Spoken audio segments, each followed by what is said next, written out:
provide gifts to their recipients, whether it's employees or their clients, or even for events, for speakers, or for participants. And what makes our gifts different is that all of our gifts have a social impact. So it really creates a unique experience, and we tell the story of impact in each one of our gift boxes. My background, just so you can get a sense of who I am, has been a really nice dance between the world of social impact and marketing. So many years ago, I was a Peace Corps volunteer in Paraguay. I then did marketing strategy consulting for companies ranging from large electronic companies to healthcare companies, and then most recently saw that there was an opportunity to help corporations use their gifting budgets to both do good and to wow their recipients. Pleasure to be with all of you. Thanks for spending some time with us this morning. I'm going to share my screen.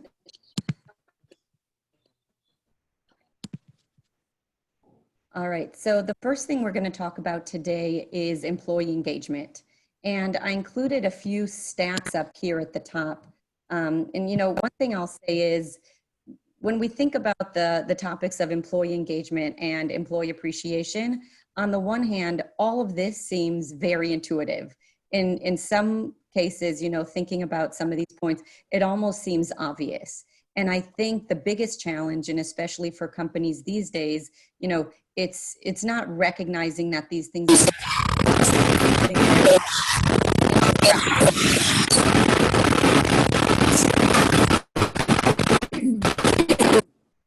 All right. So, you know, putting all of these ideas into practice are the ones that are possible for your company. So just, you know, two stats for us to keep top of mind as we start going through this. So the first one is that 93% of employees state that they would stay at a company longer if the company invested in their careers. And the second one is that 47% of employees say that purpose influences their engagement at work. And so I share this just to give us a little bit of context, because these are hard times, whether we've got participants on the phone whose companies are back at work and their employees are commuting, you know, despite the challenges that we're facing, or there's companies who might have already furloughed employees, or you're thinking of reintegrating employees, or you're hoping to open up and be operational soon. I would just say, thinking about how can we use this time strategically, and how can we perhaps do some things that will engage our employees. So one point that I would state is some of the best practices include communicating often. So for some companies, that means, you know, taking a town hall that they had quarterly and changing it to monthly, or those that might have done that monthly, changing it to weekly. I even know of a few companies that are now having a town hall first thing in the morning. It's an all-staff meeting where the CEO provides a briefing. Sometimes it's only 15 minutes, but it's really to provide, you know, the context for what the business is facing. There's a tremendous amount of transparency. So making sure that leadership, whether that is the executive team and or the direct managers who are managing, you know, smaller units, are communicating often. So that's the first thing I'd share. The next thing is, you know, employees are nervous given the current state. You know, some companies have already let go of employees. Some of them have been furloughed. Some of them just are facing trepidation where they don't know if they are next or if their position might, you know, be eliminated. And I think that one of the things that companies can do to not only soothe those concerns, but also to really engage their employees and have them continue to be motivated, is to share those company goals and metrics. So, you know, both sharing what are the challenges and what are those goals. And those, again, might now be shared on a weekly basis, or in some cases, they might be shared with employees who previously were never privy to what some of those metrics are. Or in some cases, it might be sharing metrics on a more granular level. So I think that a best practice is to absolutely share those goals and metrics so that employees have a sense of what the obstacles are and what the goals are to be achieved, so that everyone together understands how their role, no matter what it is, whether it's in finance, whether it's in operations, whether they are the HR person that, you know, wears every single hat and is basically keeping all of the team together, making sure that we're sharing those so that from the top to the bottom, everyone is clear on what success is and what's going to drive the continuous growth and what might cause the company to have to make some challenging strategic decisions. Another point is asking employees for honest feedback on how things are going. And how things are going is extremely general. And I would break that down into how are you doing personally? And it might be most appropriate for either a supervisor or an HR manager, depending on the type of company culture you have and how large you are and how comfortable employees might feel, but asking how they're doing, because these are challenging times. And, I can just share personally, during this time, my father was actually hospitalized, and we have a small team, and one of my teammates' nephews was airlifted to the hospital. So during a very challenging time, we have a lot of things that were happening, and the ability for individuals to share that and let their teammates and their supervisors know, I think was extremely helpful in making sure that the day-to-day business continued to move smoothly and everyone knew any individual's challenges, or at least that the manager and any other individuals that may have been affected knew about that. Beyond what might be happening personally related to COVID or not, is how are things going in terms of either working remotely for those employees that are working remotely, or, if some of us are in fulfillment or manufacturing and you're actually back on the factory floor or you're back in your buildings working, how is that going now that hopefully there is certain protocol in place? Or you might have employees that are thinking there's not enough protocol in place and I'm actually concerned and I'm going back home to a parent who is elderly. And so coming to work feels like it is nerve-wracking to me. So asking for that feedback and then sharing that with the leadership team so that whatever changes are necessary can be implemented. The next point around providing career development opportunities. So, oftentimes when we are faced with challenges, it also is an opportunity to be innovative and just to think differently.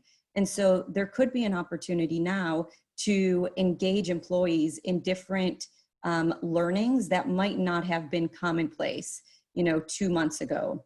And so there's a real opportunity now to really develop employees and almost cross-train them or to further their skill set, whatever that might be and whatever function they're working on. And if you think about this as truly a long-term investment, because we know that employees are more likely to continue staying with a company that invests in them, it's a great opportunity to show that dedication and commitment to them. And then finally, when employees know that the work that they're doing is valued, they're more inclined to stay and grow with the company. And there's so many different ways of expressing this. And in a moment, we'll talk a little bit about appreciation. But what I would say is, I think now more than ever, making sure that everyone understands how critical of a player they are within their company is just so important for them to really feel like they want to continue working, they are fully engaged despite any challenges they might feel, and quite frankly, things that might be outside of you, the company's control. So moving on to employee appreciation. So, one statistic here, 78% of employees say that being recognized motivates them in their job. I think that we know this, whether it is providing a point of appreciation to your spouse, to your children, to your friend, it makes you feel good.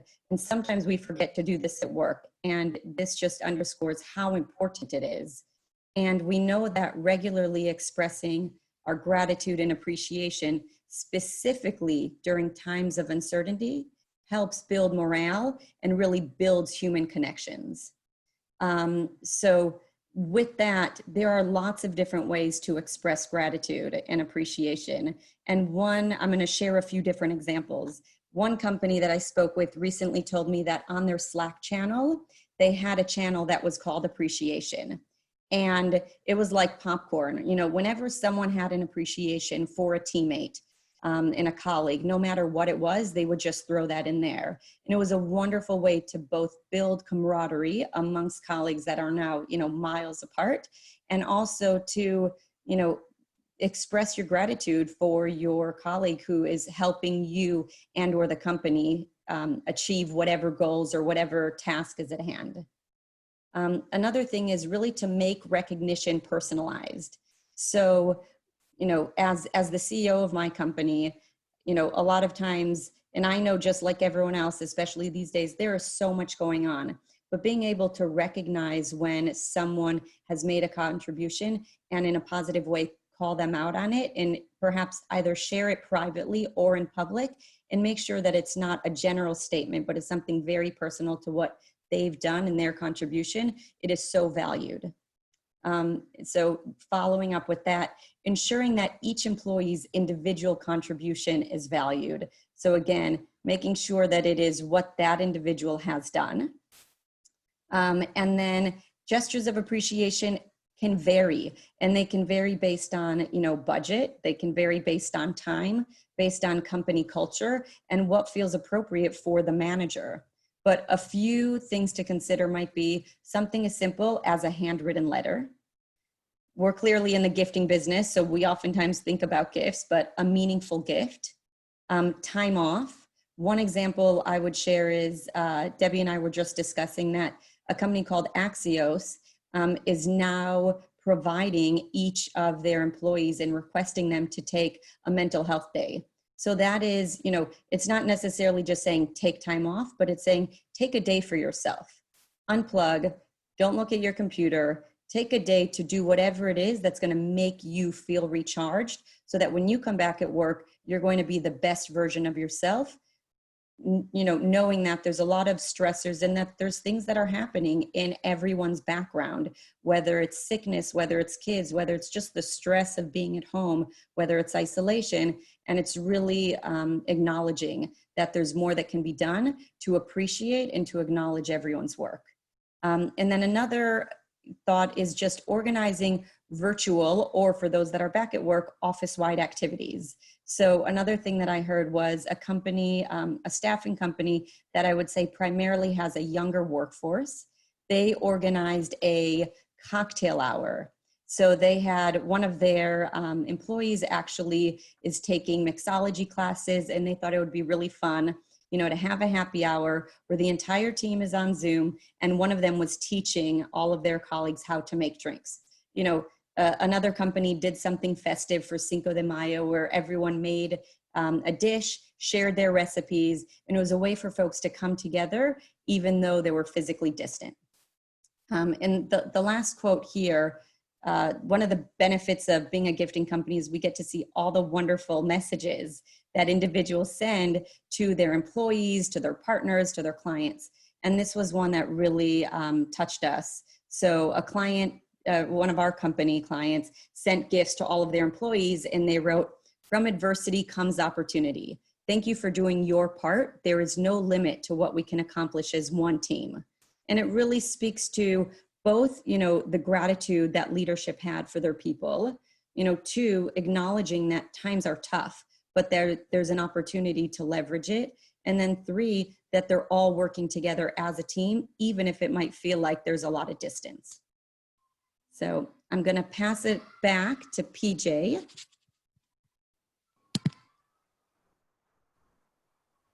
Great. Thank you, Leanne. Any comments, anything in the chat box? I assume you should be using the chat box to ask questions and pushing information and things like that. So I'll just kind of MC a little bit there. Let me introduce myself, PJ Weiland with Action Coach. I teach and coach small business owners about how to run their businesses, financial, recruiting, creative marketing, sales, all of the above on how to become productive. When this happened, I remember distinctly March 13th that our organization, and I work with about 1,000 coaches around the world, said, let's get out there. We need to get ahead of this. We need to lead this. We need to really take the energy and help everybody lead through this. So as of March 9th, I've worked every day to help these small business owners. And the reason I tell you that is because we have to be there for them. And that's so huge. And as of March 16th, I've been hosting things that help these folks, and I want to make some of it available to you guys as well. I have pandemic checklists. I have creative marketing, how to pivot your business. I've done over 13 learn to Zoom sessions, which is the funniest thing, right? It's the basic learn to Zoom. It's a verb now. And I'll pass that information on to Katie. I do one every Thursday. I've had over 750 people in my Zoom classes, just teaching them how to navigate the structure. So what I want to share with you is a couple of things that I presented to different audiences. I'm going to present it pretty quickly so we can get to the questions in that element. The first thing I'm going to present is just a single slide that goes through some of the virtual world and the virtual management and the accountability side and some of the things that you can do. I've worked virtual for years and it's a very interesting dynamic. And then the second thing I'm going to go through pretty quickly is a pandemic or a grand reopening checklist, which is how do you reopen your business and what are the things you need to be looking at across all aspects of your business. I'm not going to go through every line item, but I am going to hit the highlights and you'll get all the slides through Katie. First, I want to take a quick show of hands. If you're not on video, I apologize. I can't see your hands. But for those who have hands, how many of you have more than 50% of your workforce working virtually right now? Raise your hand. More than 50%. Okay, so about half of you do. So the other half, I assume you have people in the office and you have people that are sharing office space or doing, have to be physically present.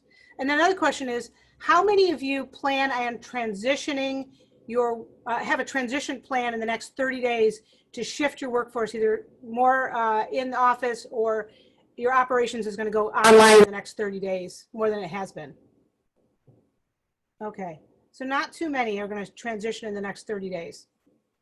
Let me start with, I'm going to share my screen here. Let me start with the virtual workplace stuff. And please use the chat box for questions, use that. Let's see, hold on, where is it? Oh, hold on, there we go. Hold on, share screen. It's popping up. I have 3 screens here, so I always have to be aware of what screen I have here. Okay, so what I'm showing you now, why is it keep popping to the wrong screen? I'm gonna pull that over. Keeps popping to the wrong screen. Stop share. Sorry about that. It's pushing on the wrong screen for me. There it is. Okay. So what I want to get into is this virtual element and really get into the element of what are we doing virtually to manage the folks that we have. And a couple things, virtual world. Everyone, can you see that? Katie, can you give me a heads up that you can see what I'm pushing out? I can't hear you, Katie.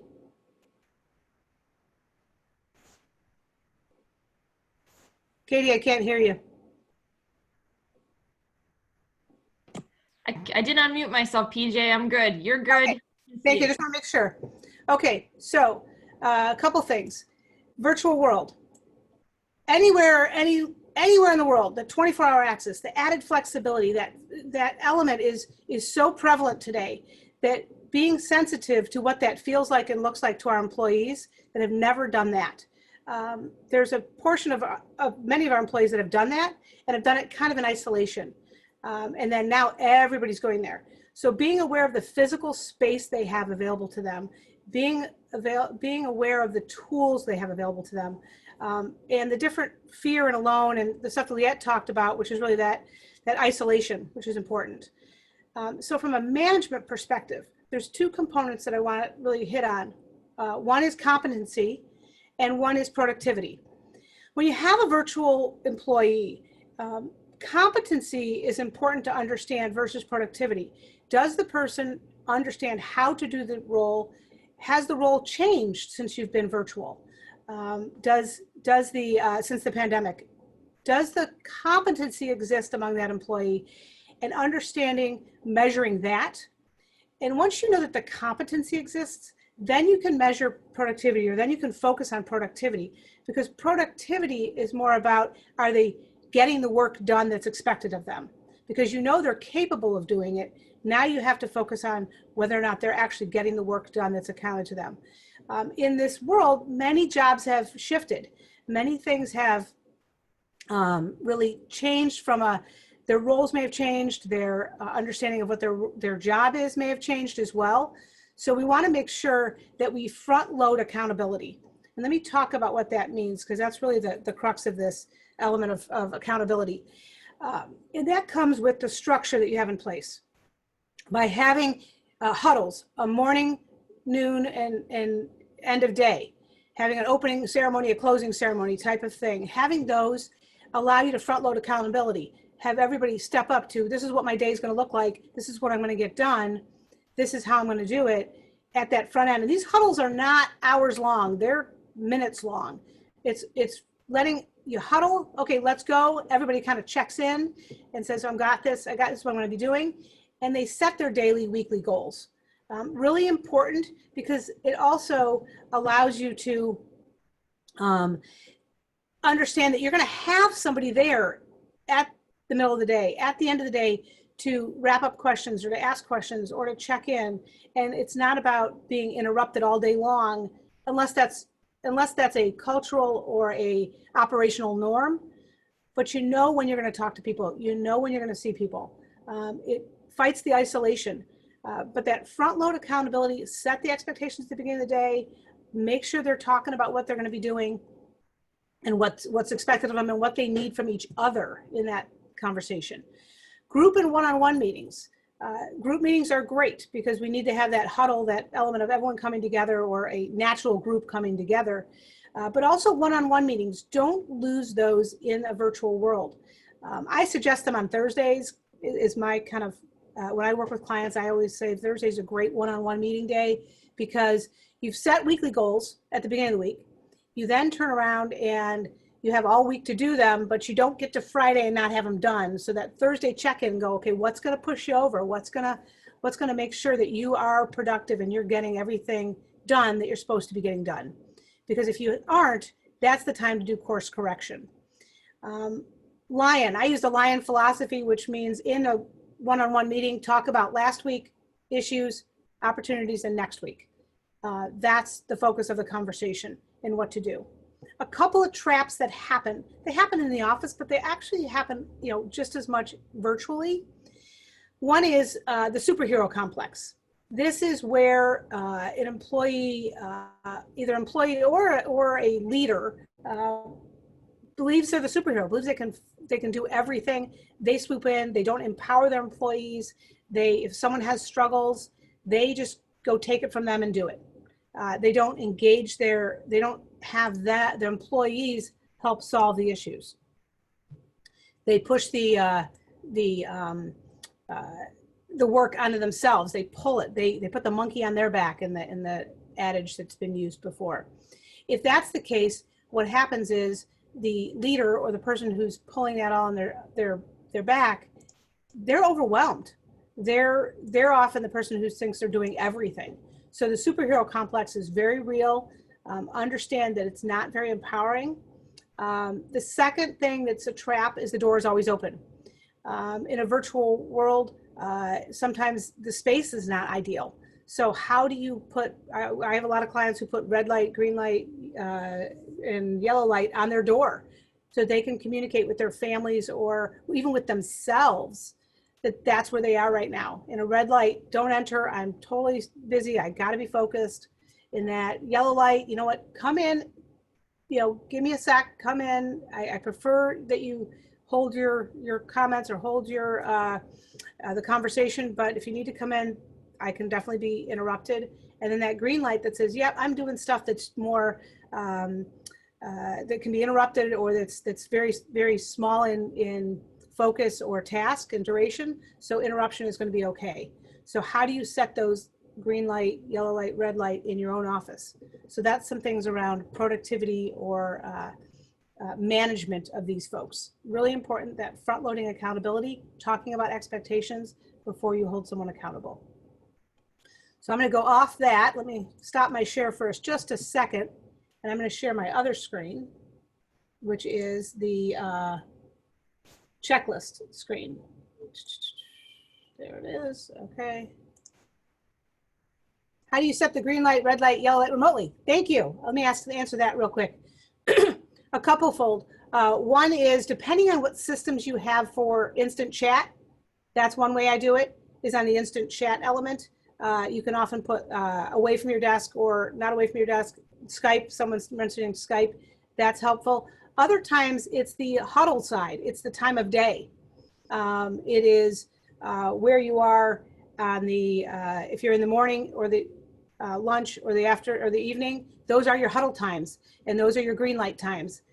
Leaving those open a little bit longer than just the huddle is one way to do it. As well as just physically in your own office, setting it up for your own knowledge that, you know what, I'm not going to answer the phone for the next hour and a half. Putting yourself, depending on if you share calendars, putting a meeting on your calendar that says what you're doing, you know, that says, you know, this is my project time. Those types of things are some helpful ways to do it virtually. I'm going to share my other screen now. Okay.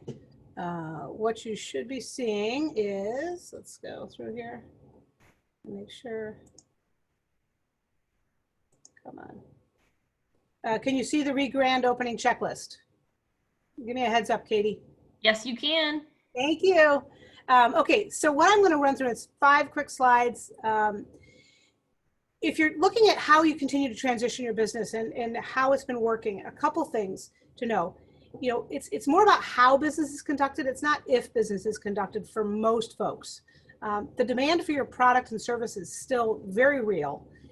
It's going to be a little different perhaps in how you, it could be your product and service has shifted even and how you've pivoted.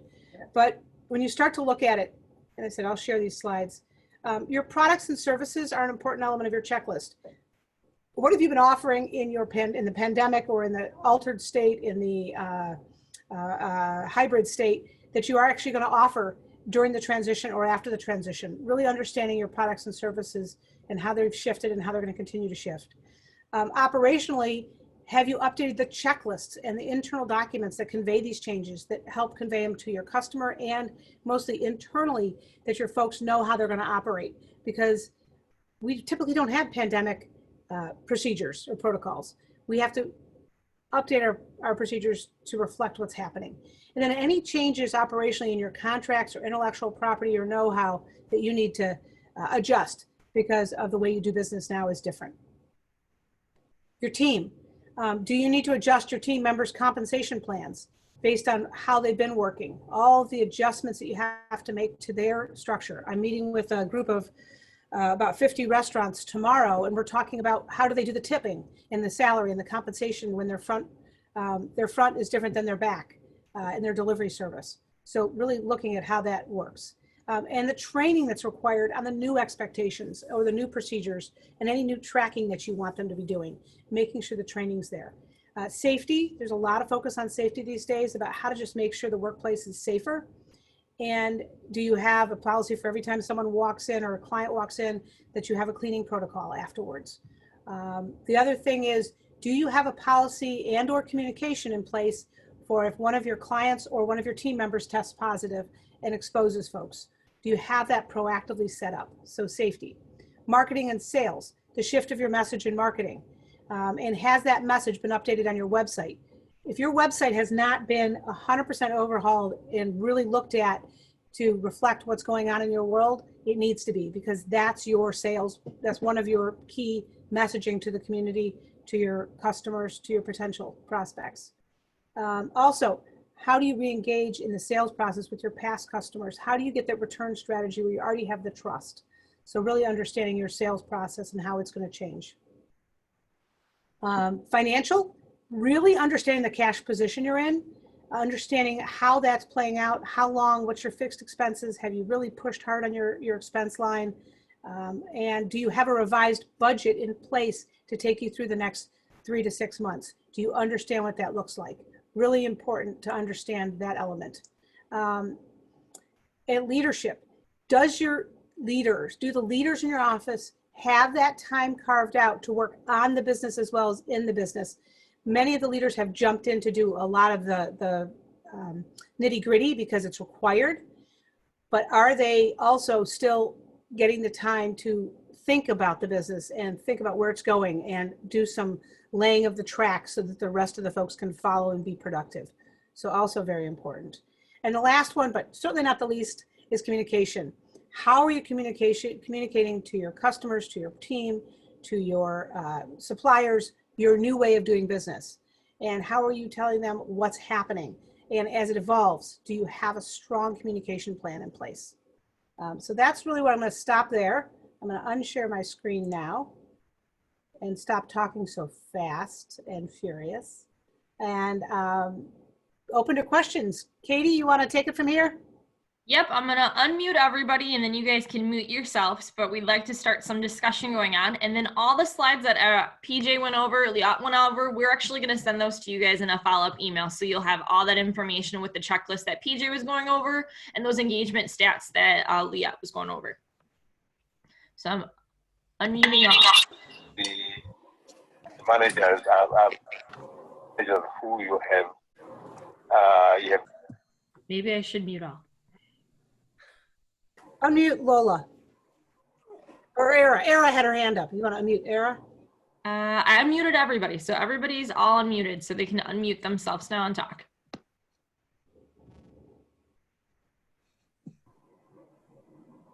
So feel free.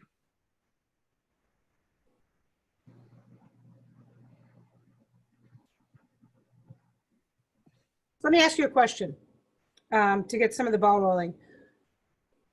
What is your, you're here for a reason. You're here today because you want to learn something and you want to gain something, right? What is it that's top of mind as Liat showed what she showed and I showed what I showed? What is the nugget or what's the thing you want to dig deep in your organization with?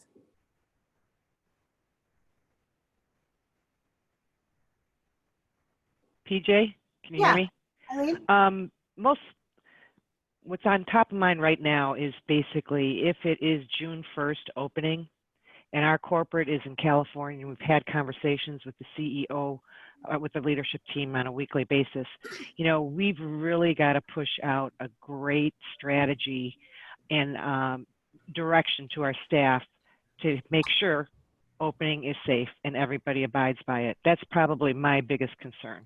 You know, I reached out to our building owner and said, "Hey, would it be possible to have an complete deep clean of our whole building prior to entering back?"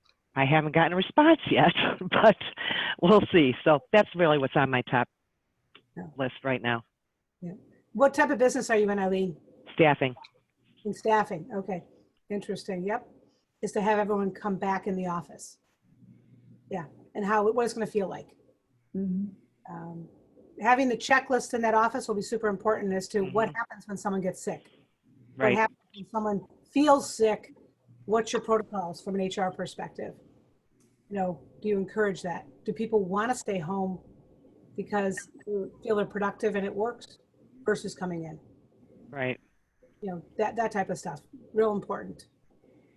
And one thing I would add, Eileen, is probably making sure that there is a lot of communication leading up to it, right? So you're asking this question, and regardless of whether your team is 50 or 500, there's probably all of those individuals are asking the same questions. What's the protocol going to be? What's going to happen if something, you know, if someone does test positive? And so I think of the airline industry, right? The airline industry is over communicating in emails and posts all the time because they want to ensure that everyone is rest assured that they are taking the proper precautions, that the airport is being deep cleaned every single night, that there's a cleaning twice a day. So whatever it is that is put in place, I would just say communicating that and probably over communicating that will help people start to get accustomed with, okay, June 1st, it will be safe. Here are the steps that are being taken, and here's what will happen if there is some kind of adverse outcome. Thank you. Debbie typed in a message. Debbie typed in a message, and then we'll get to you, Tom. Debbie typed in, we're gonna continue to work remotely, but we have a smart core group that's gonna be coming into the office/warehouse. My main concern is how do I keep everybody connected? A couple of thoughts, Debbie. I would, as much as possible, use your normal channels. Assuming you've been doing a good job before you went virtual, use the normal type of channels, and then add to it from a technology perspective. I don't know if you guys have heard of BombBomb as an example. BombBomb is a tool that lets you do a quick video email so you can talk to your folks and tell them what's going on. That's a great tool. Using, depending on the size of the group, using email or text or any kind of chat, using GroupMe as a messenger if you don't want to use all the phones the same way. Lots of tools out there to keep messaging them and keep telling them what's going on in communication. But I love the video stuff that's coming out that you can do a quick, hey, just want to let you know, here's what's going on today, what you can expect. Those are very, very powerful for remote workforces or for a diverse workforce. Thank you. Yeah. And I would just say, especially if you have a small group that is actually going to be going to the office or warehouse, I think a video is going to provide the connection back to, oh, here's what the office is like, here's what's happening at the warehouse. So it'll be a nice way for people that are remote to feel like they're involved. That's a great idea, PJ.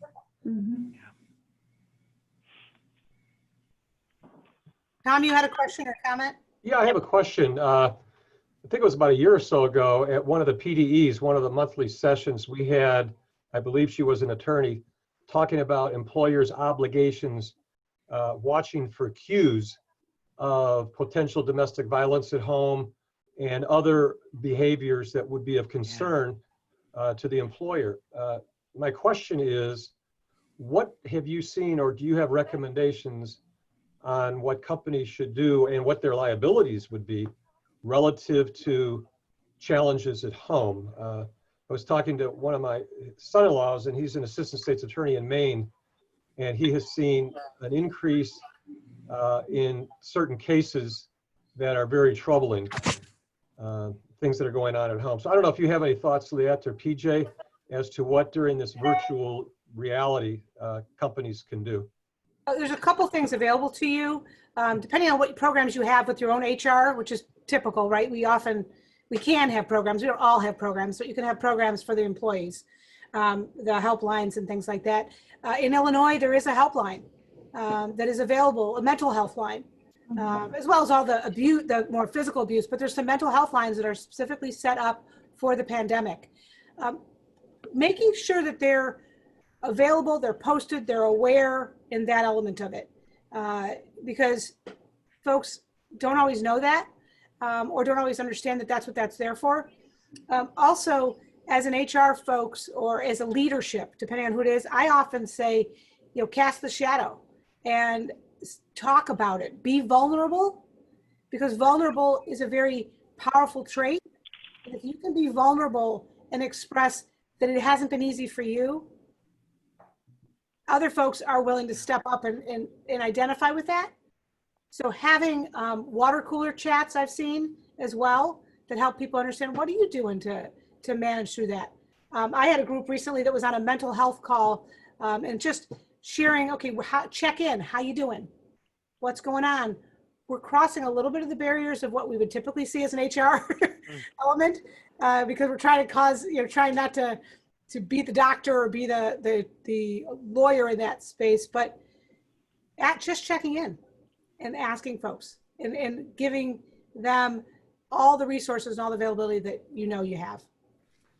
Yeah, and I would add to that, making sure that the right resources are available. So depending on who it is, they may not feel comfortable going to the HR manager or generalist. They may not feel comfortable going to their direct supervisor. And so the first thing I would do, again, it's like communicate and over communicate. So I would both, as PJ said, whether it's personal vulnerability or just stating the fact that, we know that there's an increase in domestic violence incidents. We want to be here to support you. If they're, it's like one of the first questions that's asked is, are you safe? Right? Do you feel safe? And so I think just asking that question and providing different types of what I would call like a safe base, whether it is someone in HR, whether it is someone's supervisor, because everyone's going to have a certain comfort level for who they want to go to. And so making those different safe bases known, and probably not stating it only once, right? Because oftentimes individuals are struggling, and it takes seeing a poster of a crisis line 30 times, 100 times until someone takes action. So I would over communicate it. I would make sure that there's different individuals that are trained and are aware of how to take that call. And also, in terms of legally, I would absolutely consult your company's lawyer. And if your company's lawyer doesn't have enough insight into this, and you suspect that this might be an issue, I would reach out to another HR lawyer who is specifically focused on these things, because from what I've seen from the legal field, every single law firm has their expertise. And some of them are focusing on how to manage your employees once they're reintegrated in their rights, and what happens if they are COVID positive or they have to care for someone. So there's a law firm out there that can absolutely advise and provide also probably really good resources specifically on this topic. What else is top of mind? I had a comment more related to getting back to the office after COVID-19, if it's all right to kind of switch back to that. We have physically here in Chicago, and we have about a 30-person office in Elmhurst. Very, very open concept. There's only 3 offices with closed doors. We sit in pods, just very close knit. So my concern is that when we do start to loosen things up and, go to kind of a soft opening with 5 to 10 people and kind of roll from there, is that at what point and what's the messaging when you can actually start to require people to come back to the office? I think, one of you mentioned at the beginning of your presentation, what if you have an employee that lives with an elderly parent or grandparent, and they're concerned about that exposure and then going home? So just at what point during all of this can we actually require somebody to physically come back to the office? Yeah, well, I was the one that mentioned that comment. I think one of the first things to do is, as PJ was mentioning, create that checklist and the protocol for what has to happen in order for people to even start to feel comfortable with the idea of coming to work. Right? So what happens in terms of the office, if it is open concept and generally people are just sitting next to each other for, a one-on-one meeting, what is the instruction in terms of here is best practice moving forward for how we are going to be working? Is there enough space between desks? Right? Offices and, retailers, everyone is changing the actual physical, configuration. And so it could be separating desks. It could also be providing the instructions for when you do meet, here is what the meeting should look like. It could very well be that everyone is required to use a mask, unless you're X feet apart. And, I think probably 3 months ago or, 5 months ago, when we all saw this unfolding in China and no one actually knew what it was going to feel like when it was right here around us, seeing people in masks felt like a really distant something that other people did. And now I'm going to bet that most people would raise their hand and say, I've got a mask, I've worn a mask. Every time I go outside, I have it. So I think part of it is, just establishing the rules. And in some cases, it's thinking about the least common denominator. So who is the most vulnerable? Who is going to be most concerned? And thinking about how do you set up an environment that specifically speaks to them? Because if you cater coming back to the office to their needs, it then means you're catering up to everyone else, right? So if there is someone that lives with individuals that are elderly, or for example, my father, he has cancer, he's immunocompromised. There are a lot of things that we are doing because, I cannot come close to him. And so there's people I cannot be close to.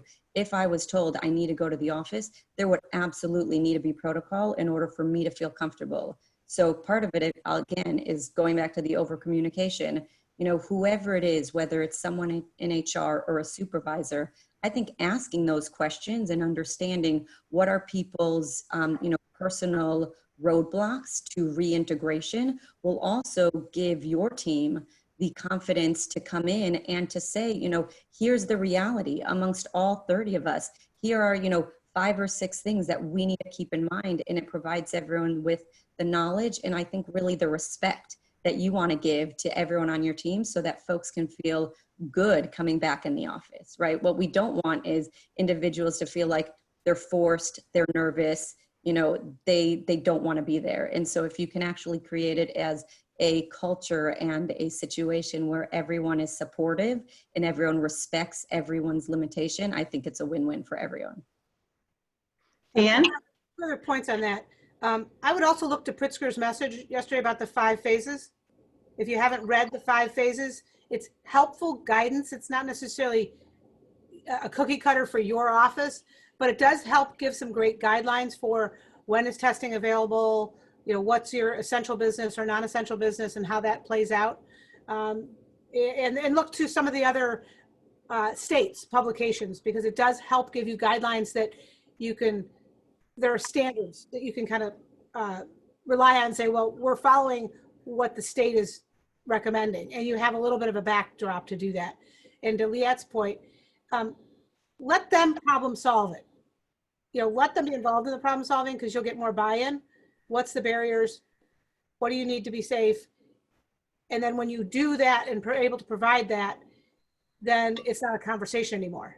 It's about not if, it's when we do this or when this is happening, provided everyone's reasonable, you know, has a reasonableness factor to it. Dan, what we've been able to do, we are requiring those in the office to wear a mask. And I had one employee had an anxiety attack over it. So we're allowing her to sit in an office, and when she closes the door, she doesn't have to wear the mask, but if she goes out into the office, she has to wear it. I was also at the doctor's office this morning, and they've actually used masking tape to X off areas that like you could not sit for the distance, and they had it marked on the floor as well. And we're doing that in the office too. We've got carpet squares, so we say you have to keep 3 carpet squares apart from each other, kind of as our social distancing. But it's working. We're just kind of, as people have concerns, they just contact me and then we work through it. Great. Yeah, thank you guys, appreciate it. Other things that are top of mind?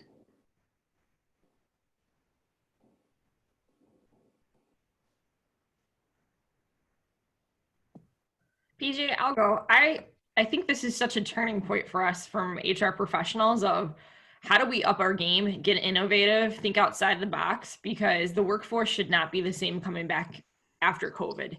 Like this should be a game changer where we can really step up and partner with our business. So I'd be interested to hear what your thoughts are about what the change of the future looks like. I think that I absolutely believe you, Katie, that we are not going to be the same.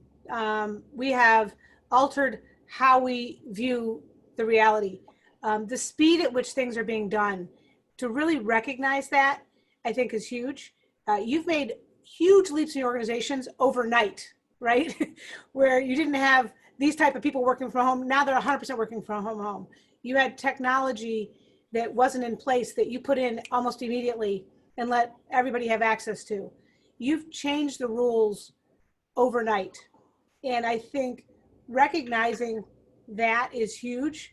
And that you now have a nimbleness in your organization and a flexibility that you never had before. And seeing, you know, in the HR side, you've often been the gatekeeper of the rules, right? You set the rules and you set them and you go, is really thinking about how do you embrace that flexibility and how do you embrace the speed at which things have happened, and balancing the risk, which was what we were doing before, but how do you shift that and shift your own mindset and get folks to embrace it and to understand it, and to not say we're back to a normal, we're back to a new normal. Our new normal looks like this, and really speaking about it as our new normal, not like, oh, thank God I can finally do this. I finally don't have to. You're really pulling them forward and saying, getting them excited. I mean, like, my business owners, we're so excited about what has happened to really push us out of our comfort zone and to give us the freedom to do things we never thought we would do. And if you think about it as an exciting time, Yes, it's scary. Yes, there's things to do, but you think about the opportunity, you'll pull your workforce with you for sure. Yeah, and I would add two things. One is for those who feel like they've, invested in like a Band-Aid solution just to get through this tough time, I would say now is the perfect time to figure out what is the actual solution moving forward, right? Yeah. If the Band-Aid solution has been some kind of chat or some kind of email system or, not using Slack, but doing something else, it's figuring out this is going to become a new normal, right? Where it could be that some of the workforce continues to work remotely, or whatever it means for your organization. I would just say, think about what excellence looks like in terms of communication and in terms of teamwork, and put that vision forward, because as the HR leader at your organization, your CEOs and your leadership team are looking to you to provide those ideas for what is best in class for how everyone continues to work together and communicate. And then the other thing I loved PJ saying, you might have been seen as like the gatekeepers or the rule creators. And I feel like now it is abundantly clear how important HR is, and it's not for benefits, and it's not to create rules and to make sure people don't break them, but it's really an opportunity to provide the cohesive glue that puts the entire organization, at 100% productivity, at 100% engagement, at bringing everyone together. So there's also a huge opportunity to say, here is what we look like in this new reality, and here's what is needed, or here's some of the changes that I believe we're going to put in place that is going to put our organization or company, at the next level. Yeah. Katie, if I could respond to your question or your comment, one of the changes that I have seen in the past 6 weeks is most of the work I do is either classroom leadership development or one-on-one coaching with my clients. And the first change, which is not going to be temporary, is that instead of getting on an airplane and going to various places around the country, obviously this has required that we not do that. And we have learned basically that it can be done. And for people like me, I could just sit here in my cheap little office in Palatine and conduct training sessions. And I'm going to have to up my game and learn how to pre-record webinars.